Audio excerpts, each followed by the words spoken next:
What's going on YouTube? Coming back with a quick review of an album called Rescue and Restore by August Burns Red. This was actually requested on my Home of Metalcore page by Efri the Drummer, E-F-R-I the Drummer. Don't know if I'm saying that right, but he requested it.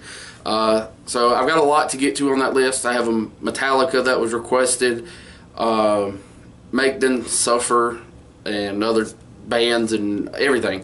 So I have a bunch coming. But anyways, this was the one I picked out to do first. The release date was June 24th, 2013. So it's about 3 years old. And it's actually my first time listening to it. The only time I've mainly heard August Burns Red is they have some some instrumental that they've had redone like 8 times, different ways, and it gets played on iHeartRadio all the time. So that's about the most I hear from them. But anyways, this album was 11 songs on it. It ran for 48 minutes and 23 seconds. Decent length of an album. Most of the time I want to see over 40 minutes so I can get a long car ride out of it if I need to. But overall, it was a very good album. Again, I rarely hear August Burns Red except for that instrumental, which is kind of annoying by now. But anyways, overall a very good band. Not really any clean singing in this album. He does a little talking through, I guess he was speaking to someone in the album, not sure who, but does talking to people, but then mainly it's just complete screams throughout the album. So if you like clean vocal parts, you're not really going to get that in this album, which I kind of like it. I like to hear a balance of it.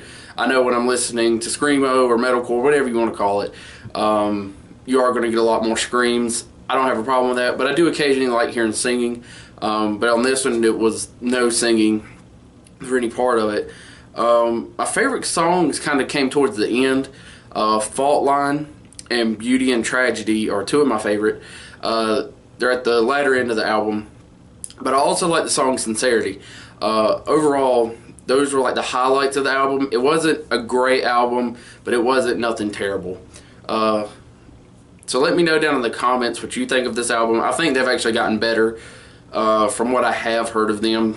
But this album didn't really hit it for me too much. I probably give it a 7 out of 10. And I do the 1 to 10 rating scale, so you know what I'm thinking. Because, again, the screams were good. They were actually very clear, which was a good point.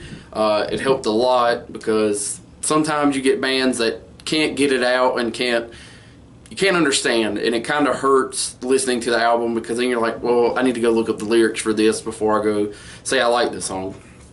But anyways, it's a decent length of an album too. 48 minutes, that's a good length. I don't like seeing albums like an hour and a half long, but I also don't want an album that's 30 minutes and it's over, because especially if I'm enjoying it.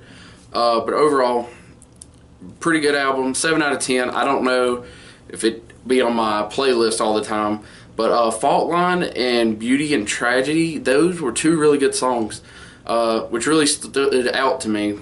But any other songs in there, it was kind of just kind of blended in all together.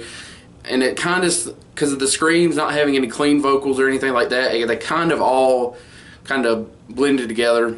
A lot of screaming bands and stuff, you'll hear the clean vocals and different types of screams. He kind of just stayed same throughout. If you don't agree with me, leave it in the comments. I read all of them and I try and get back to most of them. But overall, 7 out of 10. Decent album. I would check it out though if you're a fan of August Burns Red. Again, it's one of their older albums, so go and check that out. And quick shout out to one of my friends. I call him friend.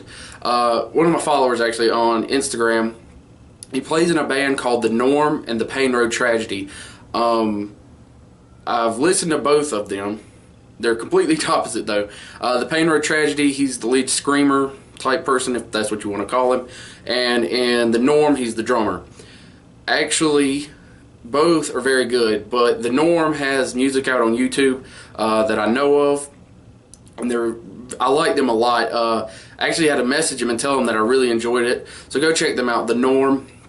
And also the Pain Road Tragedy, I think they have a fully recorded show on YouTube. It was recorded at Green Street, and the person that was recording it, I believe, did it from an iPhone of some sort. But if you want to check there, you can go ahead and check there. But go hit up his page and give them a lot of love. They have an Instagram, The Norm, and the Payne Road Tragedy, so go check both of those out. But anyways, thanks for watching, and peace out.